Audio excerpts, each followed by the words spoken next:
Supreme court के आदेश के बावजूद भी जो जिस तरीके से बुलडोजर चली, हमने 1-1 लाख रुपया वहां पर घोषणा कर दिया और हमारी सारे परिवार को 1-1 लाख रुपया जितने का बुलडोजर चला उसको जाएगा। इस सर्वोच्च न्यायालय जो बात कही थी कि अब डर लगता है भारत में रहने पर, पप्पू यादव जैसे लोगों को अब क्या करना चाहिए। दिल्ली में 7,000 कट्टा पुलिस के साथ हाथ में तलवार, भारत की राजधानी, क्या जापान यूरोप कभी सोच सकता था।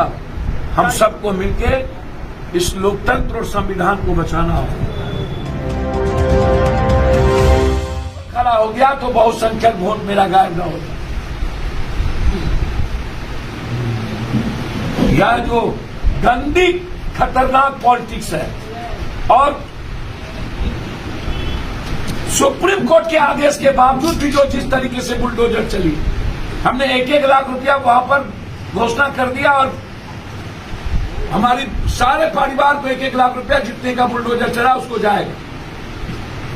लेकिन सवाल ये उठता है कि सर्वोच्च न्यायालय जो बात कही थी कि अब डर लगता है भारत में रहने पर, पप्पू यादव जैसे लोगों को अब क्या करना चाहिए। हम तो कभी कभी सोचते हैं कि जो माहौल है, क्या उस माहौल में जो हालात है बिहार के, अपराध का, माफियाओं का, कंप्लीट रूप से जो स्थिति है बिहार में, कोलैप्स हो चुका है बिहार, क्या उसमें जीने का राइट है। और सर्वोच्च न्यायालय के आदेश के बावजूद सरकार के द्वारा आदेश नहीं मानना और लगातार बदले की भावना, दिल्ली में 7,000 कट्टा पुलिस के साथ हाथ में तलवार, भारत की राजधानी, क्या जापान यूरोप कभी सोच सकता था। क्या लंदन और इंग्लैंड कभी सोच सकता है। हम उस भारत में हैं जहां पर हम आर्थिक आजादी और गरीबी मिटाने की बात नहीं करते, हम बेरोजगारी खत्म करने की बात नहीं करते, हम समाज को, जाति को गाली देकर, बांटकर भारत को अलग करने की बात करते। हम सबको मिलके इस लोकतंत्र और संविधान को बचाना होगा। वर्गों से मांग करते हैं जिससे समाज आहत होता है। चाहे हदीस यदि नहीं कहता है कि आप तजिया सिर्फ घर में खेले, सड़कों पर आप यदि लाठी फरसा निकालने की बात नहीं कहता है तो आप उसको रोकें। यदि समाज आहत होता है और जिस तरीके से आज पॉलिटिकल पार्टी और पॉलिटिकल गुंडा और पॉलिटिकल नेता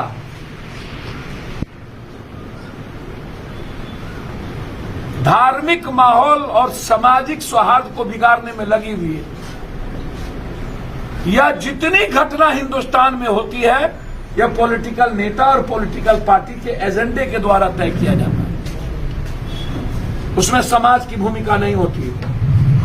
समाज की भूमिका राम के कैरेक्टर को बचाने की है। राम मेरे खून में, राम मेरे जहन में। हमारे यहां चर्चा 160 रुपया टोल टैक्स हो गई, इसकी नहीं होगी। हमारे यहां चर्चा एनबीसीसी रेलवे का क्या हुआ, इस पर नहीं होगा। हमारे यहां चर्चा ग्रुप डी का नहीं होगा। हमारे यहां चर्चा यूपीएससी, बीपीएससी में, एसएससी में दलित, एसटी, एससी, अत्यंत पिछड़ा ओबीसी का बेटा टॉप करेगा कि नहीं, या वो नौकरी में अब जा पाएगा कि नहीं, ये इसकी चर्चा नहीं होती है। क्योंकि भारत सरकार ने ये चैलेंज में ईबीसी और दलित के बेटे को यूपीएससी, बीपीएससी में नहीं जाने देना है, इसकी पूरी तैयारी कर ली है। 100 में 100 एक वर्ग का सेक्रेटरी दिल्ली में बैठा दिया गया। 85%, 85% बहुसंख्यक लोगों का 27% आरक्षण भी कम करके हम जनरल कोटा में भी हम 10% यदि दे दिए और उसके बाद यदि हम सेक्रेटरी बैठा दिए तो अब हिंदुस्तान में कोई दलित और ईबीसी का बेटा यूपीएससी में, बीपीएससी में नहीं जा पाए। हम गुलामी की ओर और कंप्लीट रूप से इसको क्लियर समझ लीजिए कि हम देश के टुकड़े टुकड़े भाषाओं में, सामाजिक संदर्भों में बंटने के हालात पे खड़े हो। यह कंट्री जो दुनिया का सबसे ताकतवर मुल्क था, जो शिव का, नानक का, कबीर का, मोहम्मद का, राम का, बुद्ध का, सबका तस्त था, आज एक नफरत सी हो गई है। और जो माहौल तैयार किया जा रहा है 2024 के पहले, आश्चर्य होगा आपको कि ये रिहर्सल था। 3 साल 4 साल पहले कभी कोई जुलूस आप इस देश में नहीं देखते होंगे। 3 साल पहले हमारा बाप दादा हर घर में ध्वजा होती थी, उस ध्वजा में लाल झंडा होता था जिसमें हनुमान होता था। 3 साल के बाद लाल झंडा हट गई, केसरिया आ गया, हनुमान हट गया, राम आ गया, जामवंत हट गया, भरत हट गया, शत्रुघ्न हट गया। 3 साल के बाद सुग्रीव हट गया, सिर्फ राम की धनुषधारी तस्वीर मात्र बच गई। कुछ दिनों के बाद राम भी हट जाएंगे। मैं उन राम भक्तों से पूछना चाहता हूं कि वाल्मीकि के बारे में क्या कहना। मैं उन राम भक्तों से पूछना चाहता हूं कि राम सबड़ी का जूठा खाए थे। क्या पप्पू यादव जैसा राम भक्त पासवान, राम, निषाद, नुनिया, चंद्रवंशी, कहार, भुइया, मुसहर के बेटे का जूठा खाएगा? हम जानना चाहते हैं। और राम के नाम पर 2024 के रिहर्सल के बाद अगला चुनाव 2000 साल में, मैं 20 दिन पहले वीडियो पर बोला हूं कि पूरे भारत में दंगा की स्थिति होगी। मेरा वीडियो वायरल है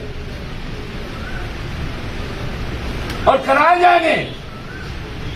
ये रामनवमी की जुलूस थी क्या?